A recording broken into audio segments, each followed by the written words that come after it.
put in 560. So I get 560 out. Boom, we go up. We get the dog, all that stuff. We come back.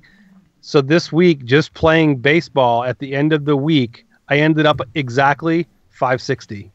So I met up with my dude today, and he handed me $560 today. So that's so perfect. Dude, that's awesome, man. That dog. And then the dude's like, "What's his name?" I go, "Lucky." He goes, "It would be fucking Lucky." Dog is Lucky. That's an adorable dog, man. He's a cutie. Really I call him the Munga. That's what I call my little Max. I call him the Munga Man, little Munchkin Man. He's a good boy. All right, let me tweet out the YouTube gaming. Hey, what's up? Hello, everybody. What's up, guys? A-Train. What's going on, everybody? I added a bunch of new emotes from Bungie's. Nice. Let me tweet this out. Nice. Tweet it. And we'll get the show on the road. Lots of stuff to talk about. Sure. Sorry if I sound a little tired. I literally have been editing videos nonstop for 2 days straight after getting off the plane. Oh, man, I'm so tired right now. I'm going to pass right out after this. Glad I was able to walk off that friggin' plane and didn't crash and burn that first time. I know, right? Seriously. That's a story I got to share tonight for sure. I texted Mark at Destroyer. What's up, Destroyer? I texted Mark at 1 o'clock on Destroyer. Whatever day you got back, Friday, at 1 p.m. Knowing he takes his lunch break. I texted, "Wake up, lunch is over." You gotta be, yeah, Mark, you were on no sleep whatsoever. Oh yeah, man. I made it though. I made it through. Actually, didn't even go to bed till 10 o'clock on Saturday. I was just like, you know what, I gotta just kind of push myself through it, and then whoop. Because that's the thing, you can't really catch up on sleep. No, like you know, it's not like you lose 14 hours and you sleep 14 hours. You're like, boop. It's like no, just sleep like normal, and you'll just yeah.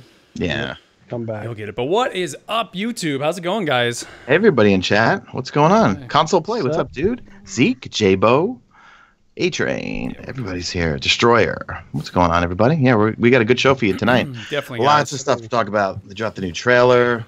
We got to talk about the Summit. There's a lot of things we can't talk about, but yeah, we'll dodge around it.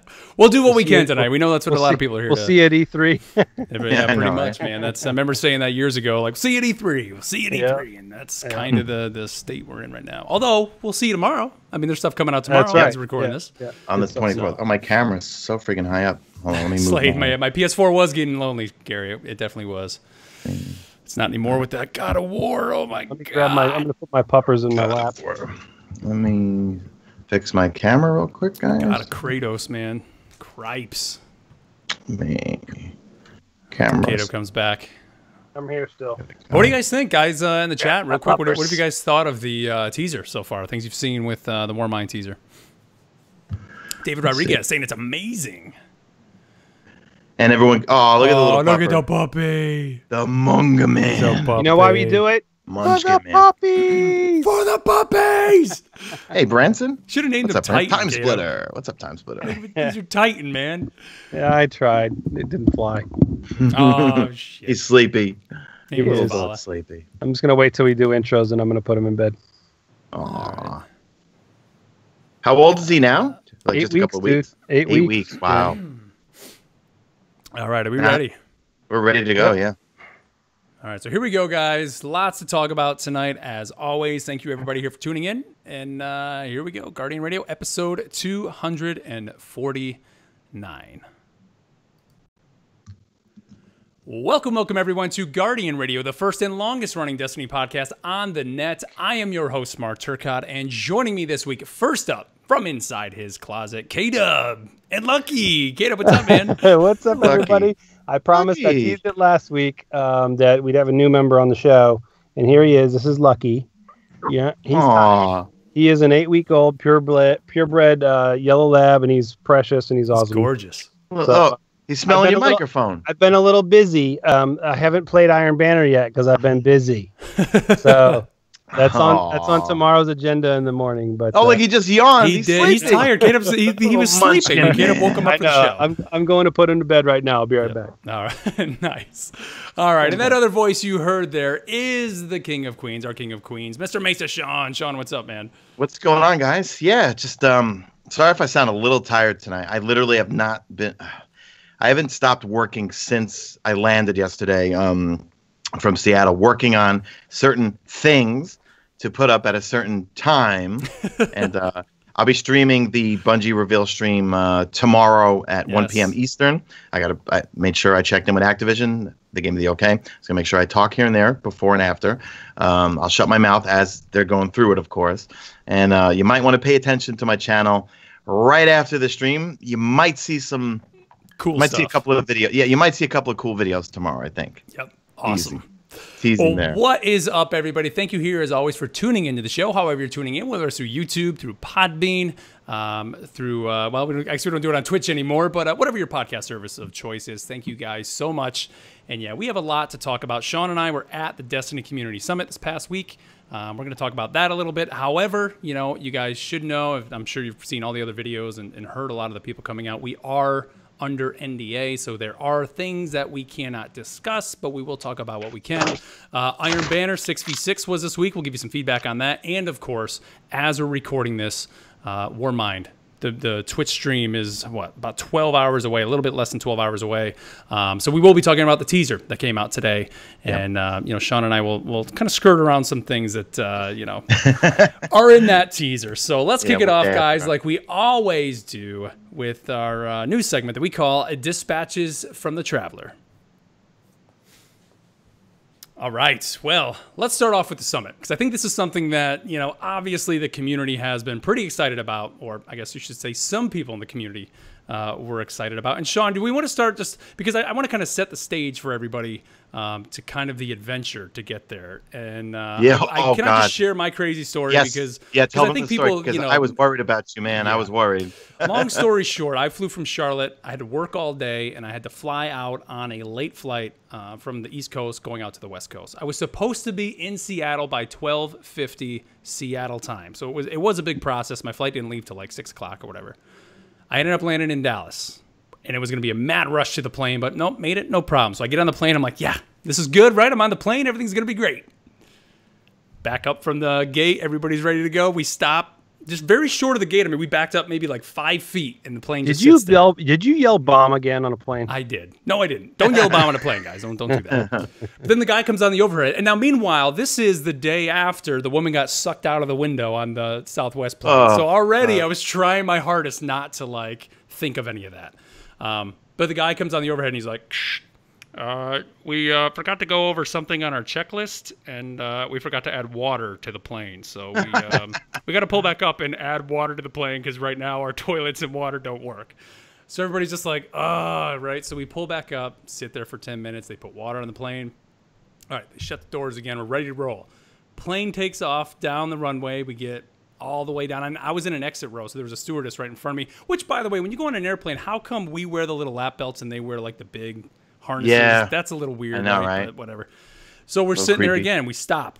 Sitting there for like 20, 30 minutes. I mean, it was a long time. And even the stewardess, you could tell. And she got like multiple phone calls. Guy comes on again. Ladies and gentlemen, we are dumping water all over the tarmac. We cannot hold water. We have to go back to the gate and bring in maintenance. Oh my God. So we go back, bring in maintenance, sit there again 20, 30 minutes. Finally, they come back on, and he's like, you know what? We have to get everybody off this airplane. You have to walk all the way to another plane. We got to get rid of all the baggage and all that. That's exactly what happened to me when I went to LA for the D2 reveal. Meanwhile, it's like 12:10 or something like that, at night, Dallas time. And as everybody's walking the gate, somebody says, hey, if we don't board this plane by 1 o'clock a.m., they got to cancel it.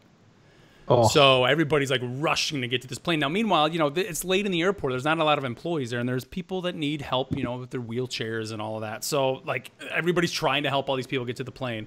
Finally get ready to get on the plane. Everybody gets to get their boarding passes ready. Because it's 2.5 hours later, the boarding passes don't work on the phone because they expire.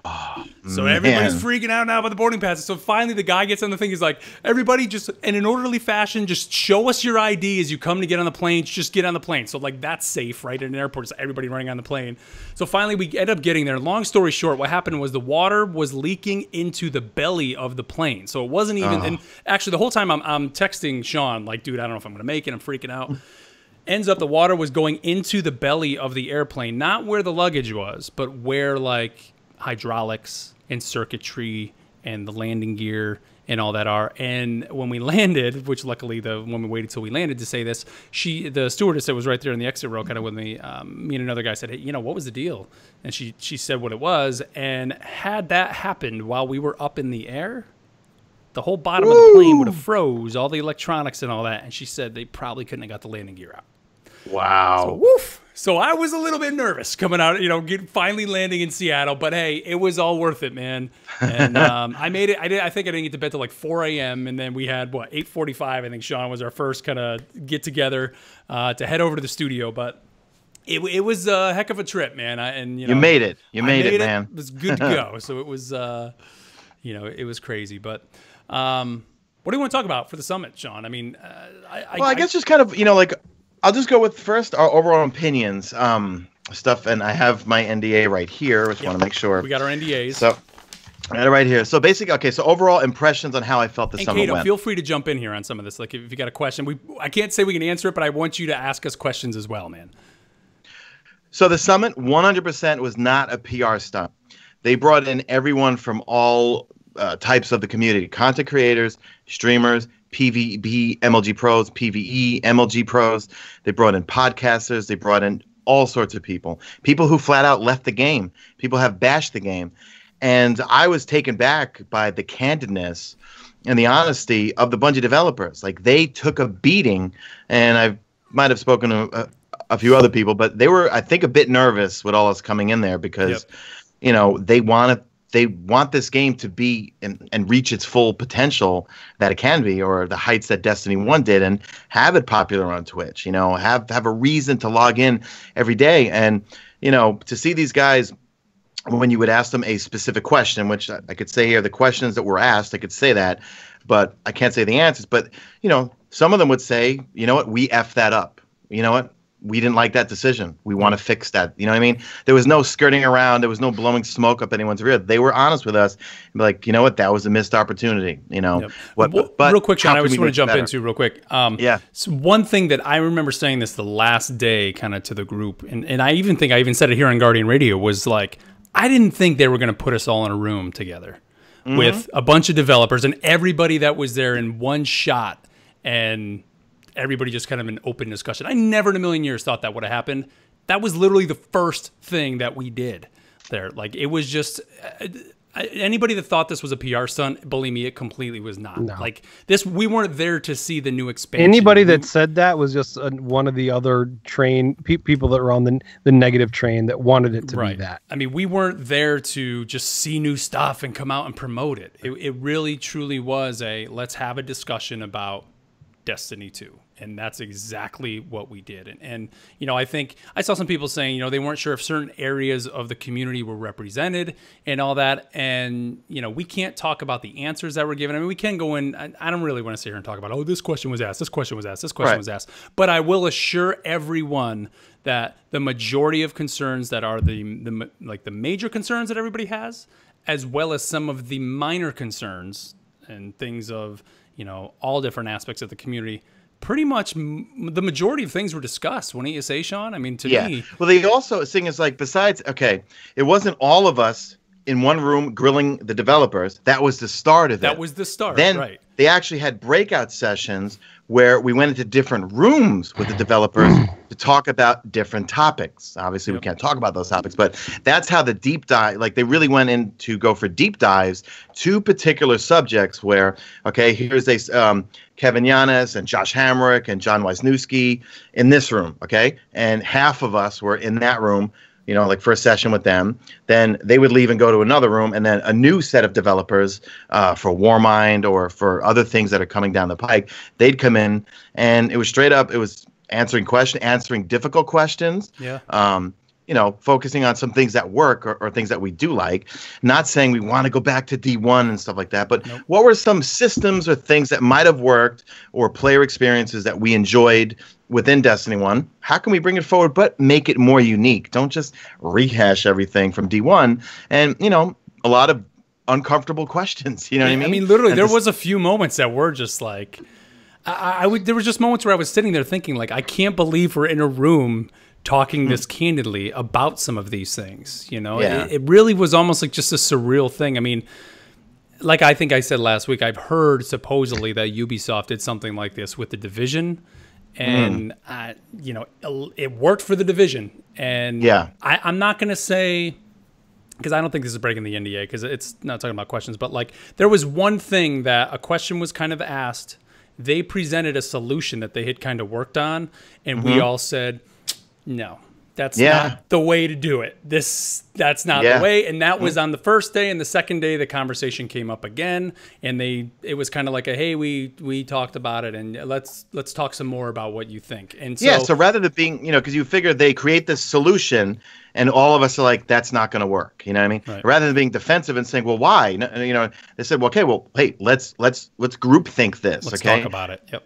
How can we make this better? You know what I mean? Include everybody. And they were all taking notes. In the breakouts, they had someone take a scribe writing down notes, everything that was being said. It was really cool, man. And so I think anybody that says Bungie's not listening or that they have no faith in Bungie, this to me, I mean, it says, you know, how do I feel about the upcoming changes and just my overall impressions of the summit. I think the summit was a huge success. I had heard some chatter about them potentially wanting to do something like this again at some point in the future, and I would urge them to do that. I think it's definitely a great way to, you know, get on the same page as the community. And, you know, I think for the developers, a lot of the stuff we brought up points that were already out there, and I think that was what a lot of the concern was. People are like, why are they bringing all these people out there? They know what the problems are, but to actually have people from outside the studio to come in and say those things to their faces and have conversations to elaborate on them rather than just them read a forum post or read a Reddit post. It's just different to have that conversation. Well, not only that, they knew what the problems were in D1 and the community told them what those problems were and they fixed them.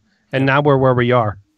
Yeah. So I think it's better that they did this and had a face-to-face discussion with everybody, not everybody, but with a lot of people that represent many people in the community. And they even went about saying, you know, these are not the only people we're listening to about the game. They specifically said that in This Week at Bungie. So, but for them to go and have that face-to-face, no misinterpretation about what is said, what is, you know, I kind of mentioned some of this last week. I think it's brilliant and it was awesome. And I wish I could go back and find all the tweets where I said, Bungie's listening, and all the trolls try to say, what are you talking about? They suck, they don't listen. Nah, man, they've always been good at listening, you know? Yep. They've always been good at listening. They sometimes they listen too much. Johnny Locke in the chat says, did Bungie realize value from this meeting? I mean, I can't answer for them, but talking from some other people people that work for Bungie, I think they did. I mean, that was one of the things that was kind of resounding at the end. They kept saying, this was great for us. Like, we're glad we did this, you know? I hope they do these again, you know, with future releases and stuff to really lock into place, because like you brought up that example where they presented a solution and all of us felt that wasn't the right solution or wouldn't work for a player experience. And rather than saying or being defensive, said, okay, let's all figure it out together, guys. Yep. What doesn't work about it? What could work about it? You know, that was awesome. And then, you know, it says here how we feel about the upcoming changes. I will say that come the future, you know, we know there is something coming in the fall that we did get kind of a little peek at some of those changes, and that was kind of what the discussions were that we were having. And I will say that I think Destiny 2 is going to be in a great place in the future, just like we've been drumming on this show. Sean, I mean, how many times have you said it, man? Like, you know, Destiny 2 is a good game. It's only going to be a greater game. And yeah, you know, I say that like deja vu all over again, right? We're gonna get our TTKing event in D2. Yeah. They're, you know, they basically forget. Well, we as players forget Destiny 1 for year one was kind of a train wreck. Had problems, but it was so new to us that we were just so obsessed with it that we didn't mind it. So we expected D2 to come out absolutely perfect. And to be frank, guys, if they would have made Destiny 2 launch with the same systems and everything intact of Destiny 1, it would have been slammed as, oh, this is Destiny 1.5. You know what I mean? Yeah. So they took some risks, and it seems like most of the studio is focused on changing Destiny 2 for the better, you know? Yeah, definitely. Everybody I talk to, I mean, that's their motivation right now is to definitely do that. The next one is your general thoughts on the new mode, and what can we say about that, Sean? Okay, when I made my vague video, start and phrase it. How'd you phrase it in your video? I didn't put that in the rundown. What the hell? Okay, we got to play a new game mode. Okay, now let me dance around this. Okay, it's a mode that it's a player experience we've never experienced. That's redundant in the Destiny franchise. I can't recall other franchises where I've played this type of activity. Any game, and can't think of anything like it. It was very unique, and very unique. I left the play session wanting to play more. I wanted to grind it. I wanted to grind it over and over. It was challenging and it was fun. And it's a good sign when I get the tap on the shoulder and be like, dude, you got to get up out of the chair. Yep. You know what I mean? Because I wanted to keep playing some more. You know what I mean? So safe to say this new mode was a lot of fun. When this new mode comes out, this will be my mode of choice. I will just put it that way. Yeah. I will play the hell out of this mode. And we all kind of played it and walked out of there like, man, can we get this like tomorrow? Like, can you just put this out? Because I think so many people are going to have so much fun with this. And I can't wait, number one, for people to see what it is and hear about it. And I can't wait to see just the discussion that happens kind of around it. And then, of course, whenever it eventually does come out. Make sure everybody knows that it's not Battle Royale.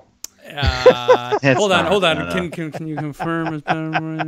I can or cannot confirm that. It says right here, can't confirm new Battle Royale mode.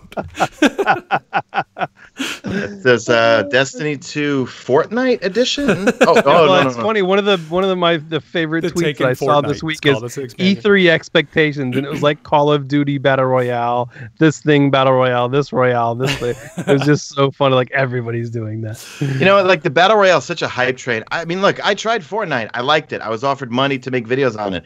I just didn't like it. I mean, I get why people like it. For me, it's not. I like to shoot aliens in the face. I like to get loot. There's no loot. You know what I mean? Like, I need loot. And I'm loving 6v6 Iron Banner right now. We're going to talk about it later today. And I was grinding a little bit last night, and it is hella fun. And I'm recommending people, if you don't need any of the gear, take your tokens, put them in the vault. We're going to have one more Iron Banner confirmed by Dylan before Season 3 starts.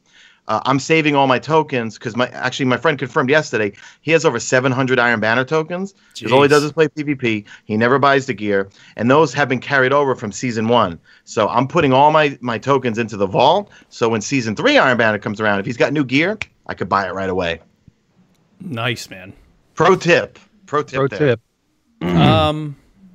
Anything else I guess about the summit. I guess, is that it, Sean? I mean, just our general feelings. You know, I left there feeling like we got a lot out of it. I feel like I got the impression that Bungie got a lot out of it as well and learned from it. And, you know, I had some private DMs with some of the developers afterwards. And, you know, like they were very grateful, you know, to hear those uncomfortable questions and hear feedback that they needed to hear. Because at the end of the day, we want the game to succeed. They want the game to succeed and make it a hobby, you know. The goal when they say hobby is, you know, give it what I'm reading into it is, you know, a reason to log in every day if you're that type of player, you know. Exactly. Make it so that, okay, if you're a casual who could play a few hours a week, can you go in and get some, have a play session, leave it feeling accomplished and you got something or progressed. And for us nut hardcores who grind every single day, a reason that every day, okay, I got new things to do. I got to get this. I want to go get this. Just like I did in D1. I had 3 characters. I'd get things done, you know. And Sean, we're gonna talk about that right after we do our, you know, what you guys think about Iron Banner. But there's something that in This Week at Bungie is very specific about how they're changing going forward and how we're going to grind. They're giving us those carrots back, which was a big yes. I mean the whole community, all of us, just, you know, because the TWAB came out the day of the summit. So we had many discussions at breakfast, you know, all of us before going to the studio, and then about many of these things, which that was one of the cool things too, was to get so many different community members all together at a table for breakfast, you know, and able to have these conversations here, just talking about, you know, making Destiny a hobby again, why we all play the game, things like that. It was right. And honestly, some of the best conversations I had were either there or there were multiple times throughout the few days that we were able to kind of just break off with just one single developer and have a conversation. You know, different people like Claude or you know, Lars, anybody. You were just able to kind of go up to them and just have a 5-10 minute conversation. And those were, for me, some of the best conversations that I was able to have. So I hope, you know, for everybody involved, I think it was a very successful thing. And, you know, I would be surprised if they never do this again. Let's put it that way, because it's almost a guarantee at some point, whether it's annual, whether it's every 18 months, even if 2 years, whatever. I think that this is something that's going to definitely happen. And, you know, it wouldn't surprise me if some of the people that went this time aren't going to go next time, because they want different voices. They want different people. And I would almost urge them to do that. I think that's probably the best way to do it. Definitely. Just one thing to bring up too, you know, since we could bring up the questions that were asked. Well, one is, especially for me, I spent a lot of time on Endgame with them. But also in the roadmap for September, safe to say, guys, we spent a lot of time talking about the weapon slot changes, the weapon randomization, the records, and the gear collections. Yes. I'm talking hours were spent in the individual breakouts talking with them about those 4 topics. We're not going to say what was said, but those 4 things were heavily discussed with them in our breakout sessions. Can you confirm that everything went a little slower on Friday in Seattle because it was 420? I will say at one point, me and Sean were outside, and there were some people that walked up and caught a little whiff of something, and I said, "Yeah, as a pharmacist, I got to get back inside." And I went, dude, you know, I'm probably gonna get hate for this, whatever. I think that shit's lame. That's not me. You know what I mean? I train in Muay Thai, eat clean, and coming home Friday night from dinner with Deej and those guys, everyone on the street was smoking. I'm just like, really? I'm like, people like Seattle, it that much? bro. That's how it is, like, man. I don't like that stuff, man. It's like, I don't know. To me, you know what? Look, if you like it, God bless you. Knock yourself out. It's not for me. You know I'm making a joke, so it's pretty funny. I saw somebody mention in the chat, you know, not a ton to talk about with it, and obviously, guys, I mean, we are under NDA here. You know, there will be multiple points in the coming weeks and coming months where we can say more on things, but you know, overall, right now, there was our general impressions of. We got plenty to talk about, though. Super successful. But yeah, let's keep moving on here down the rundown, guys. Let's talk about some Iron Banner 6v6. That dropped this week, and from everybody I talked to at the summit and everything I've pretty much seen online, people are freaking loving it. To me, it seems like Iron Banner is back. Crucible is back. Man, it's just so much fun, right? This is why are we not 6v6 all the time? Like, this is how it needs to be, I think. What do you think, Sean? I know you played a bunch this week, man. Yeah, the maps, I would like I would like to see a few more bigger maps, right? Because I asked Lars, and I can't say the answer obviously, but I asked Lars, is Burnout and Distant Shore, are they the same size as they were in Destiny 1? I don't think they are, because I feel like, because it's for 4s, I feel like Distant Shore, I can book it from C to A quicker than I could in D1. The spawns are a little wonky here and there with that many players on it, but you know, like, it reminded me of the good old days on, you know, Distant Shore, going to B-Dom and knowing I've got 3 people around me, and then all of a sudden I see 5 people just aiming down sight on B-Dom, and I'm like, a rift is not going to save me from this. I'm getting killed. You know what I mean? Yep. So it's a lot of fun. I didn't find team shooting much at all. I mean, yeah, it was like team shooting like Destiny 1, but I found myself flanking more, you know, because I'd see one blueberry run off if I wasn't playing with a team, and I only played with one person all the time, but I would go flank off with someone while like 4 people were going to get B-Dom. You know, someone else go. What I've seen in like I said earlier, I hadn't had time with the dog and everything to play this week. I'm going to be playing tomorrow morning. That's what I'm going to be doing tomorrow. But I've watched a bunch of videos. I've watched a bunch of Twitch streams. I've watched a bunch of stuff. And I said this last week, and it's what I expected. It lends itself to playing whatever play style you want, which gives the player the option to play how they want to play. Yep. You're not captive to a specific gun.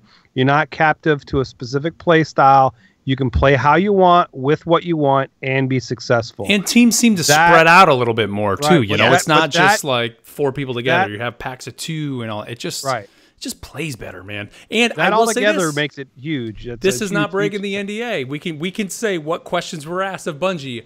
I can guarantee one of the questions was, are you looking into bringing 6v6 back full-time?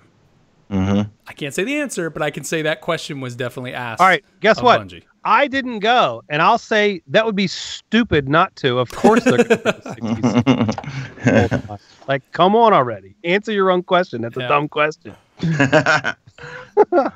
So there you go, man. I think it's a success, and hopefully they'll continue that train in other playlists, or even just bring it back full time. I think that it seems like it brought a lot of people back this week to play it, because it was just a shit ton of fun to play. On top of that, you add in 1.1.4 a few weeks ago. You throw in the 6v6 Iron Banner. It seemed like my friends list lit up way more than it had been in a long time. Yeah, mine too. So that was really cool to see for sure.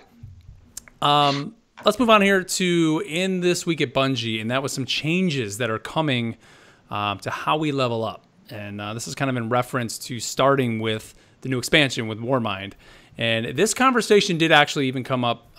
We asked kind of at the summit, like, somebody asked kind of about these changes, because again, this was right before we went to the summit is when this TWAB dropped. So I'm going to go into it. Of course, we can't talk about what we talked about with them, but there's a lot to dig through here and to even understand it. I think some people kind of are having some confusion about understanding it. So here we go. What they're going to do is they pretty much found people leveled up way too fast. Not only with Destiny 2, but even Curse of Osiris, you were just leveled up super fast. So here's what the changes are going to do. It's going to apply to all of Destiny 2, not just the Warmind endgame content. So if you're a new player to Destiny 2 now, these things are going to come into play even for you. So level up now before it hits. But it says their goals with the change is to bring back meaning and accomplishment to achieving that power cap, to give players a sense of progression when they come back to play each week, and to reward players who engage in a broader scope of the Destiny 2 endgame content. They made an effort to de-emphasize grinding public events for exotics and to reduce the impact of clan engrams on endgame progression. So the soft cap for Warmind now is 340, and the hard cap is 380.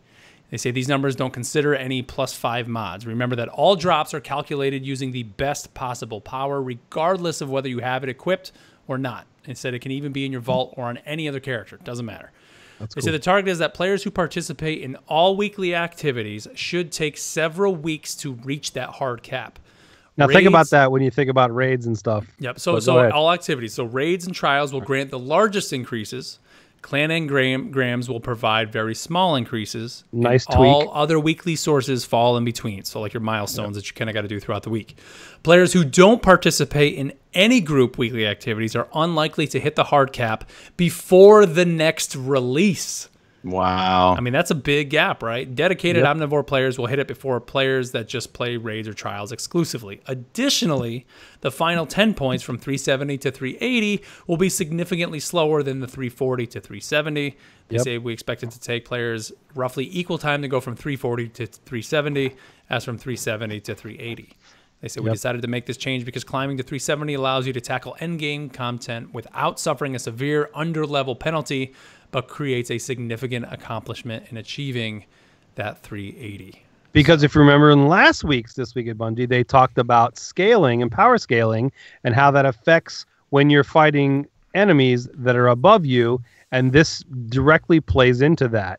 So that's what they're telling you. You're going to be able to still tackle endgame content without severe underlevel penalties, but you're still going to have them, and it's going to be difficult as heck.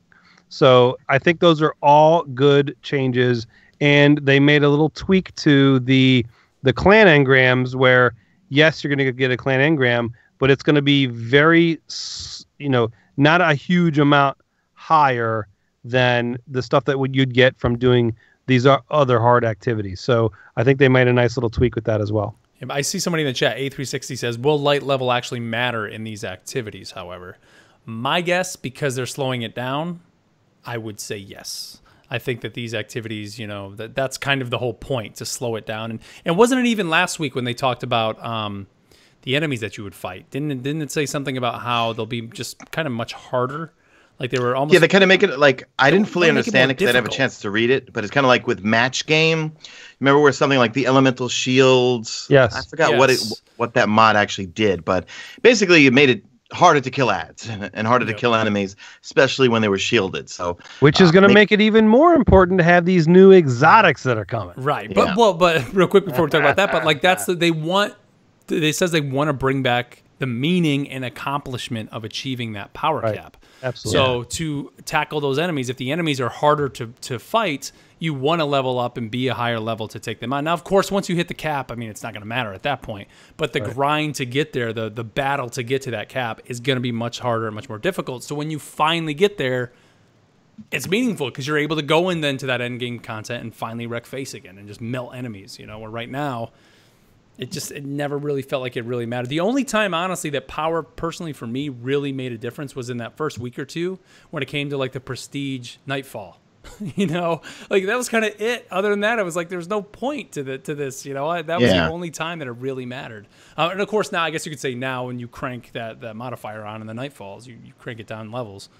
But hey, I think it's great, man. I think it's really cool they're doing that now. You know, sadly for some people that aren't doing things or playing weekly, you're not going to hit that cap until the next release. But that's good. You know what? It'll keep people playing. You know what? Exactly. The hardcores, it'll keep us occupied. The casuals, it'll keep them occupied. Because, I mean, that's a big thing we complain about so much is that we hit the level cap. Because, you know, let's think about it. When we log in and do our milestones, there's way too many activities to get powerful gear. And some of them are way too easy. Play a few Crucible matches, you go to Shacks, you get powerful gear. Do your Flashpoint, you do your 3 heroic strikes with the which they added in, the Nightfall on each character. Clan XP, you do 5,000 XP on each character. That's another powerful engram. So the longer they progress it, the more I'm going to, you know, I always made the joke, you put a number in front of Destiny fans and we will grind for that number. Right. Not even because it matters. I mean, listen, when I was 334 and I needed that Hunter Cloak to be 335, it bugged the living heck out of me for 3 weeks when I could not get a Hunter Cloak. Did it really matter in the end? No, but it's that grind of like, I got to be 330. I want people to see on my friends list, I'm 335 and they're not. You know what I mean? So. Yep. I wish I had pulled the videos of these exotics. I didn't for those watching on YouTube.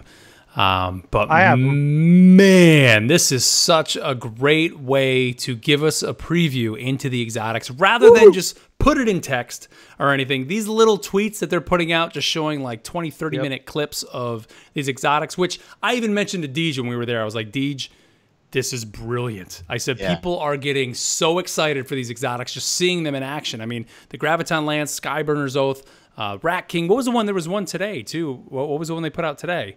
I saw Tractor Cannon. The Tractor Cannon even they have. So, like, this exotic pass that's going to be coming to the game looks awesome.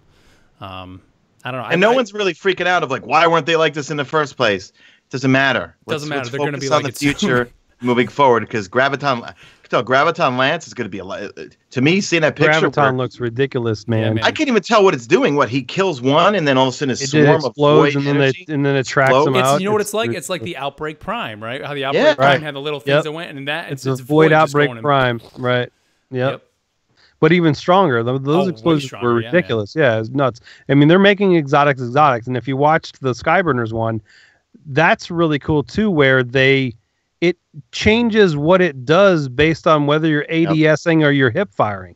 That's freaking awesome, man. That makes that really, really exotic because there might be a certain time where you need faster rate of fire, and there might be a certain time where you want to get precise with it. So that just gives you so many more. You know, I mean, it's basically 2 guns in one, and it's ridiculous. So, man, some of those things are just really cool. And the best part is, I mean, they've talked about it in the update, in that they're not looking to nail down, you know, things that are kind of rising to the top. Like they want the exotics, they want to bring them up.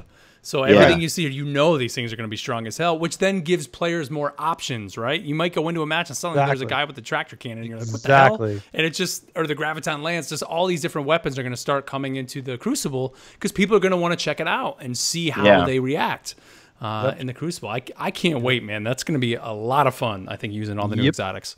Absolutely. Because right now, I mean, for PvE loadouts, I don't use any exotics. Maybe Wardcliff Coils sometimes. Yeah. Or Vigilance Wing, but for the most part, I use the skirt. I'm using Masterwork Legendaries. My beloved Manananan, Nameless Midnight, Better Devils, Midnight Coup, Origin Story, Prosecutor, Hero's Gift, Positive Outlook, Sins of the Past, and Curtain Call. Not really using exotics at all for PvE purposes, you know? So bring them up and give me and I'll use them. And these are all coming, right? They're coming with 1.2.0 on May 8th. Yes. The exotic pass. Yeah. So can't wait. I'm excited for it. All right, let's talk about the reveal, which many of you, as the time you're tuning into this, may have already passed. But tomorrow on Tuesday, 10 a.m. Pacific, 1 p.m. Eastern Time, Bungie will be revealing Warmind, or at least doing a nice reveal stream on Twitch. So be sure to head over to their site, twitch.tv/Bungie. And I'm going to run the trailer here. You guys, obviously we can talk over it. But see what we see in this trailer. The very first scene is the most important scene. And why do you say that? And then I'll be streaming it right here on YouTube. That scene also, has the Suros regime, yes. baby. It looks like a Suros regime. It does. Yes. Now my question is going to be, how's it going to be different from the Destiny 1 version? How are they're going to make it re-exotic, right? How is it going to be sound, man? I mean, it can't be just more of a better spinning up. It has to be something else. You know what I mean? One thing, a question I asked, I can't give you the answer, how exotics now have all fixed perks, right? That's a question I asked is, down the road, I think, well, one, can you? And two, I think it'd be a great idea how we can kind of fiddle around with the exotic perks to set up, do you want some more range? Do you want some more speed? Kind of like we used to do with the exotics over in Destiny 1, whereas we had different skill trees where we could kind of fiddle around with things, sights and stuff like that, Those hive look awful cold. I don't know. Is it me? It's chilly, man. It's chilly. It looks a little chilly on Mars there, kid. Look a little chilly. Hold on, I guess let me check my NDA. Okay. It's a bit. It's a Brit. Gotta check my they NDA, need to wear they need to wear their warm clothes, Kate. He needs to put his boots on because he looks a little cold. The hive. Listen, I'm putting my galoshes on when I go to Mars, so I don't step in the snow and slip and fall down the stairs, and then my raid shoes will fall off. Hello. Hello. I got frozen when this thrall hit me with his claws. I can't because it is water dawn. I can't see. God damn it! Hello. Going back just real quick to the Suros, it'll be interesting to see how that thing, for me personally, how it stacks up to like the origin story or positive outlook. Because those right now are my two favorite autos, like hands down. And Suros back in the day was one of my favorites.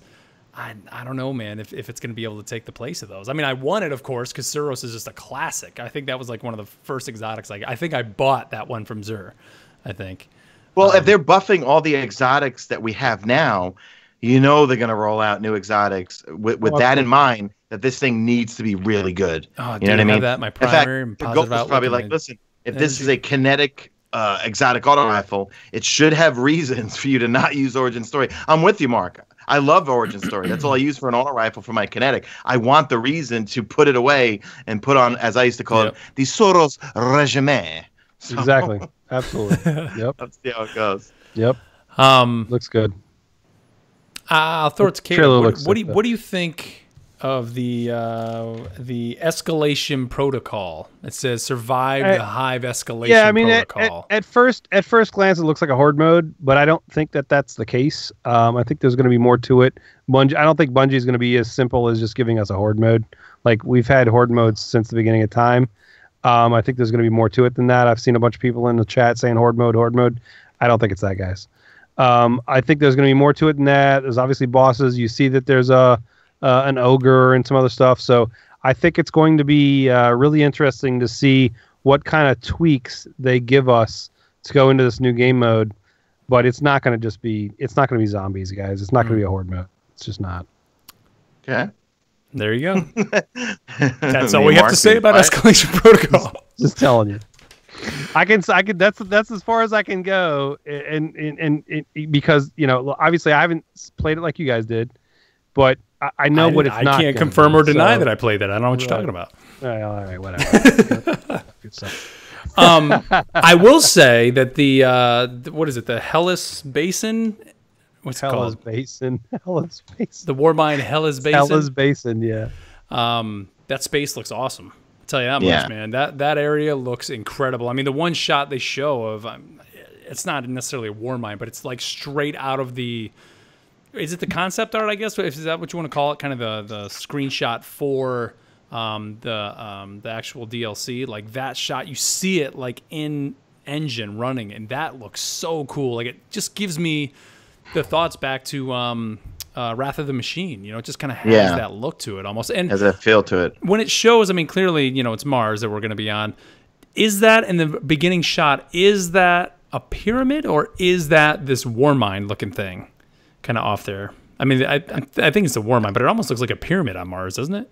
No, sure, man. You're talking about Well, you talking about in the trailer? What do you mean? In the very beginning of the trailer, they're kind of coming out. Yeah, no, that's the Warmind. Yeah, it is the Warmind. Okay, yeah, because it doesn't look like it's snowy right there. It looks like it's all like sand and stuff. Well, like there are different weather situations on Mars. I mean, it can be really hot and really cold. Yeah. Yep. You're right. So. I see it now. But I will say this, guys. Tomorrow I'll be streaming the reveal to YouTube. I got permission. And then you might want to stick around on my channel after the stream. I might have some clarification to some of the questions that we're posing looking at this trailer here. You might want to tune in. I don't know. I might have something to show you. I might have worked literally about 15 to 16 hours yesterday on a couple of things that you might want to tune into tomorrow. Couple of things. I got a couple of things over here. Hey, I got it right over here swinging. And don't forget, of course, you know, next week too here on the show, we may have some more things to talk about too as well. So keep it locked to Sean's channel for tomorrow after the stream, and then next week, we may have some more to talk about. And plus, the stream, I'll be streaming the stream. I know that's redundant, but I'll be streaming the stream. Streaming that stream, sucker. Just in case you can't watch it on Twitch, because I know Twitch gets blocked at hospitals and certain schools. So I'll be streaming right here on YouTube, and I'll be commenting. I'll be commentating over it, but once it gets kicking, I will shut my mouth. So there you go. So like it. It looks good. I'll tell you, this trailer's pretty hype, man. I saw a lot of people looking pretty excited about it. It looks like there's going to be definitely some cool stuff in it. And I think, you know, look, let's put it this way. I think we can all be in agreement that this DLC, this expansion, isn't going to fix everything, right? And may not even fix half the stuff that people want. But, you know, from what I see, it's more content. It looks great. You know, there's going to be some fun things in there, I'm sure. So hopefully, if you have been a lapsed Destiny player, you will come back for this. And I'll say I'm hyped for it.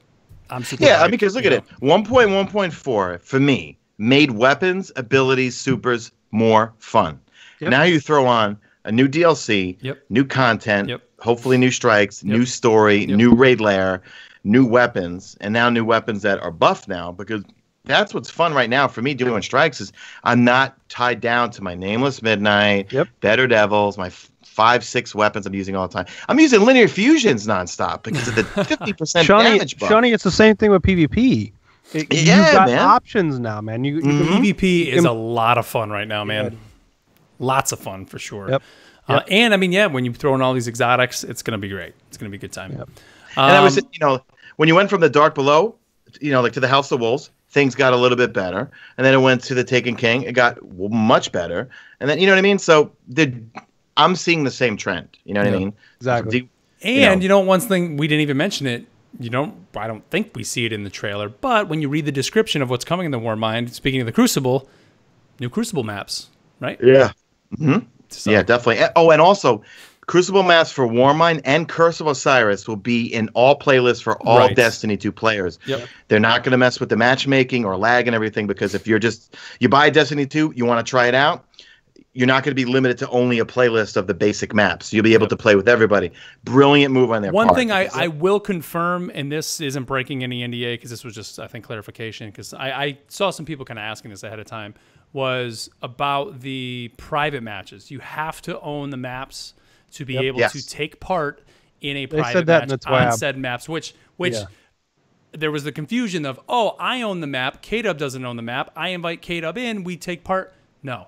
Everybody has to own the map to be able to play on the map. So you can't have your one friend get it, he sets up the match, and you're able to jump into the Warmind map. They spell that out completely in this week at Bungie. Everybody needs to own it, so make sure you own it if that's what you want to do. But all right, let's move on here, guys, to our clan spotlight, part of the show where we give you guys a clan, and if you want to have your clan heard here, you can go over to our website, theguardiansofdestiny.com, fill out the form, and send it to us. And K-Dub, who do you got this week, man? Yeah, man, we got a PS4 clan this week, Raiders of a New Dawn. And it says, our clan started off as various smaller clans who were looking to do more activities than our previous clans were able to run. Since coming together, we've built strong friendships with Guardians from around the world. Our goal is to build this clan with friendly, like-minded people who enjoy playing Destiny together. We're a down-to-earth and get along with just about everybody. We have made lasting friendships since our clan has evolved. Our specialty is raiding. We do multiple raids each week and completed the Prestige Leviathan, looking to complete it more when we get more members. We also enjoy educating new raiders who have not run a raid before and are still new to the mechanics. Similar to we had Toast and Peanut Butter on last week. They do raid educations, same type of thing. They want to educate you, but be a part of their clan and help them. So it says, we find it better to teach rather than carry. 68 members currently, with only about 6 to 10 members on daily, but at different times they have more people.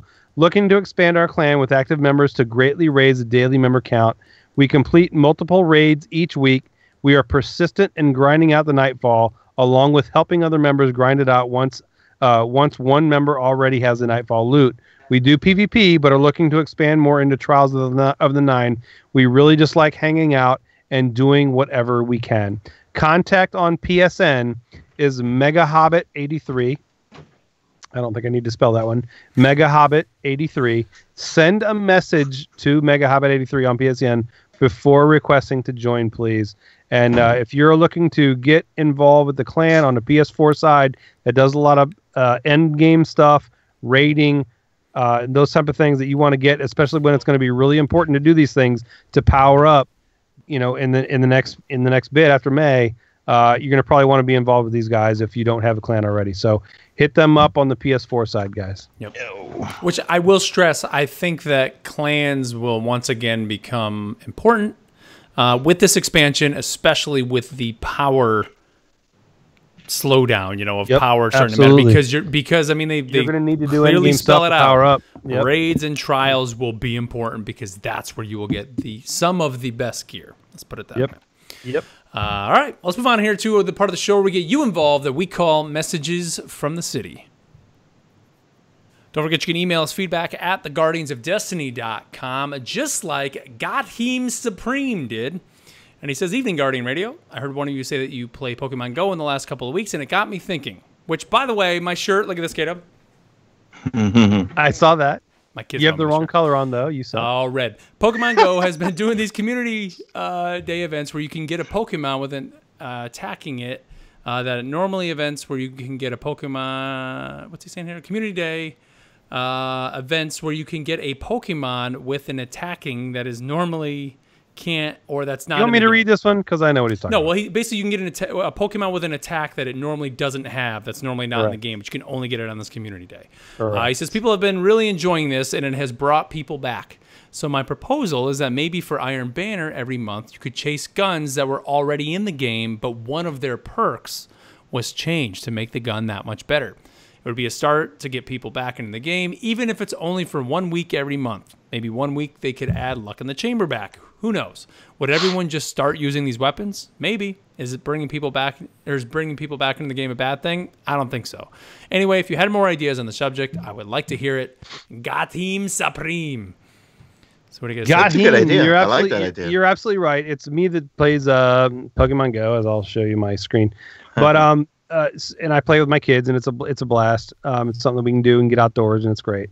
But I love this idea, and he's right. What he's saying about there's the best move sets, which if you think of having a critical hit or something that you can do against somebody that's good against, for instance, if you're going against an arc knight, you want to use some sort of an arc weapon, right? So you want to use the best weapon that's going to do the most damage. It's the same type of thing. They give you the best move set and a special move set that you can't get any other time that they do, that if you catch them normally, they don't have that. So it gives you incentive to go and chase. It gives you the carrot and the stick to go chase down that Pokemon. And that's what we've been saying all along, is give us these carrots on the stick, give us the incentives to go do something. And I think this idea is really, really cool. Like if you play Iron Banner, and I think they could even break it down to like a time frame. So if you play Iron Banner earlier in the week, you get X weapon with X perks or something else. Whereas later in the week, you get this weapon with this perks, and later in the week, and have little slots or days. So Monday, Tuesday, Wednesday, whatever the case is, there's a different weapon with a different thing that you can only get that roll on that day. Tell me you wouldn't be playing the shit out of some Iron Banner. Hell yeah. Yeah, definitely. So I think it's a really cool idea to give you an incentive to play at a specific time. I think it's a really cool idea. I think it's okay for things to be time limited like that also. We had things like that with Black Spindle. I mean, that was such a cool thing in Destiny 1 when that was out there. Because when it wasn't available, but you saw somebody with it in the tower, it was like, damn, I got to get it next time it comes around. And I remember I missed it, I think, the first time.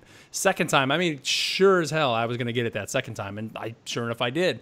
I wish Destiny 2 had something like that. Where we could chase something like that. And I think that's kind of what he's talking about here, where especially if it was a weapon like this, and if it was, not to say that it would be easy to attain, but even something as simple as you log in, just play a bunch of matches, and it's in the RNG pool, it's in that loot pool, I think would be cool because it would make people want to keep playing. It seems like with Destiny 2, they really kind of took a step back and made things a lot easier for players to get. And that kind of seems to be the thing that brought a lot of people away from the game. Like, as much as it sucked to not be able to get that Gallahorn to drop, there's the puppy, to not get the Gallahorn to drop, like, the fact that you had to keep chasing for it, that's what kept people coming back. So I think it'd be great, man, if they did that. Yeah, definitely, man. Let's see, one more email here. This one comes to us from Major Risk, and he says, hello, guys. I just finished playing a banner match, and during which was melee killed by a Warlock. It took only one hit for him or her to put my hunter down, despite being at full health with full shields. I was perplexed as to why it is that it appears it only takes 1 or 2 hits from Titan's Warlocks to drop other characters. Hunters, despite having a large knife in his or her hand, have to strike multiple times, even at the head, to put another player down. He says shields. If the player's shield is a single unit that covers the player from head to toe and not 2 separate units, one for the head and another for the rest of the body, why is the shield weaker at the player's head? Shouldn't shield stopping power be equal no matter where it takes the impact? He says maybe I'm expecting too much realism from the game, or more than likely I'm totally wrong and are missing something. If so, please correct me. Love the show. Love Destiny despite its flaws. Major Risk. He's a hunter on the PS4. Did we get a question like this recently about shields? Yeah, but I think he got shot by somebody else at the same time and wasn't aware of it, because you don't get single melee shotted. You don't. Yeah, I always feel like Titans punch my mouth loose. If like good Hunters don't. Shut up. Wait till I see you in Guardian Con. But Hunters, I'll get like Hunters never. I'll get into I've gotten into some boxing matches. It was once my teammate was dead, so he watched a boxing match go between. I was a Warlock, it was a Hunter, and it was back and forth, and I won that fight. Titans, I never win that fight. They always boom. You can't even shoulder charge one shot anybody. So no, you're not getting one shotted by a melee. What happened was you probably got shot by somebody else that was behind you that you didn't see at the same time, almost simultaneously, and it seemed like somebody just meleeed you to death. That wasn't the case. It just doesn't happen. Yeah. Did you see, I don't know, just made me think of this, and I can't remember if we talked about it on the show. It was one of the movies of the week, probably about a month ago, where the guy, his whole team wiped but him, and it was right at Callus, right at the final phase, and he was a hunter, and he jumped up and started knifing Callus and actually finished him off. Oh, wow. Did you see that? Dude, you got to go back. It was I think it was either the #1 video or the one that won or the runner-up. And it was the final phase. His whole team ended up wiping. You hear all the guys like, oh, and the guy just kind of jokingly says, oh, I'm going to go up and start knifing him. And he's just going bang, bang, bang, bang, hit him with the knife, and he ended up murdering him like right at the end. It's great. So don't say hunters aren't that strong in their melees, because hey, one was able to take Callus down for sure. The other thing too that I hear this all the time is like, oh, the hunter, he's got a freaking knife, man. Well, he's got a knife for effect. It's art. It's not. It's still a melee. A melee is a melee is a melee. But I got giant armor on. His knife will bounce off my armor. You know, like if you punch me in the face, maybe that'll make my head rock a little bit. But you stab me with a knife, you're just gonna bounce off the metal, man. Right. People have this weird mental thing of, well, I have a knife, so it does more damage than a melee. While theoretically, if you're thinking that in real life, that may be true, but the reality of it is it's not. It's a video game and it's a melee, and they happen to give him a knife, and they give a Warlock tickly fingers that he can melee you from 700 yards away, and me as a Titan, I have T-Rex arms and I have to punch you. But at the end of the day, the damages are similar. I mean, some are higher than others, but none of them are going to one-shot you. Nope. All right. So, everyone, guys, you can email us feedback at theguardiansofdestiny.com. We love reading your emails. And, of course, we love reading them on the show. I'd love to get your feedback from the stream tomorrow. So, next week, email us. Or, hell, even after you watch it tomorrow, email us right away. Feedback at theguardiansofdestiny.com. Let us know what you think of Warmind, what you've seen so far, and what you're hoping it brings. All right, guys. Well, let's wrap it up there. Don't forget, tomorrow at 10 a.m. Pacific, 1 p.m. Eastern, will be the live stream of everything. Well, not everything, but of things coming in Warmind, the big reveal stream. And like Sean said, don't forget shortly thereafter to maybe check out some channels like Mesa Sean's channel. Mine. Yep. So yeah. And you're streaming. And I'll be live, streaming. Right? Yeah, I'll be streaming the Bungie stream. Right. I'll probably go live like 10 minutes before it goes live, so everyone can come and chat. We can start talking about stuff, and then once it starts going live, that's when I'll mute my microphone so I don't talk over anything. And I hope we learn a lot tomorrow. Actually, I'm sorry. I hope we learn a lot that makes us want to play this expansion, but don't tease us too much. Right. I'd like a twist or not to know too much about the story, just the basics of why are we on the icy caps of Mars? What's going on up there? You know what I mean? What do we need to do? We know the Hive are up there, up to some shenanigans. Who else is up there? I've been predicting. Remember, it was supposed to be the Fallen Warmind. Are the Fallen up there? Are there Cabal or Vex up there? Right? We never had Vex on Mars. Oh, look at them. That is a cute. Is the dog up? Lucky's pretty cute, man. The Munga Man. Look at him. You guys gotta watch a YouTube video and see Lucky. Yeah, Lucky's pretty awesome. The Munchkin Man. He's a good dog. He's waiting for us to do the death groan. Oh God. You gotta teach him to go. I do. Look at his little paws. What a Munchkin. That's great. But all right, guys. Well, let's wrap it up there. Don't forget, like I said, email us feedback at theguardiansofdestiny.com. Follow us on Twitter at guardiansofd. It's the best way to keep in touch with us. And, of course, we will be live again next week, breaking down everything we saw at Warmind, as well as giving some impressions maybe of some certain things. And other than that, guys, thank you so much for making us a part of your week. However you're tuning in, whether it's through iTunes, through Podbean, through YouTube, whatever, thank you so much. And with that, we'll catch you guys next week. Later. Yes. Hilarious. Thank you for the sponsor. I saw in the chat, Ed, you said you're going to call the pharmacy tomorrow. What are you going to call the pharmacy for? All right. Well, stream, guys, thanks for showing up, man. Thank you, guys. For sure. Thank you for showing up. Thanks for all the sponsors for being in chat. Yes. Did you get a list of them, Sean? I saw them all popping up there. We had a few. Yeah. Got a couple of new ones tonight. Let me go through, give some shout outs here, because that's the thing, guys. As we're recording this, if you guys are leaving tips and all that good stuff, we don't, just because we're recording it for the podcast, that's why we don't recognize it. But I like showing. I try to type. But yeah, let's welcome all the sponsors that are always in chat today. There's too many if I can. Tonight, welcome Randall Valerius and let's see, Mark Kozlowski, Tom Gervais, and the new one here is X Lyrius. Thank you so much. You guys are legend. Yeah, you guys are awesome. All right, guys. Good stream, guys. Yep, for sure. And, I'll see everyone tomorrow at 1 p.m. Like 10 or 12 minutes before 1 p.m. Eastern. And we'll get the show on the road and excited to see what they're going to reveal. And you might want to stick around afterwards. I might have a few things to show you right after. Yep. Maybe. All right, stream. We'll catch you guys later. Later, stream.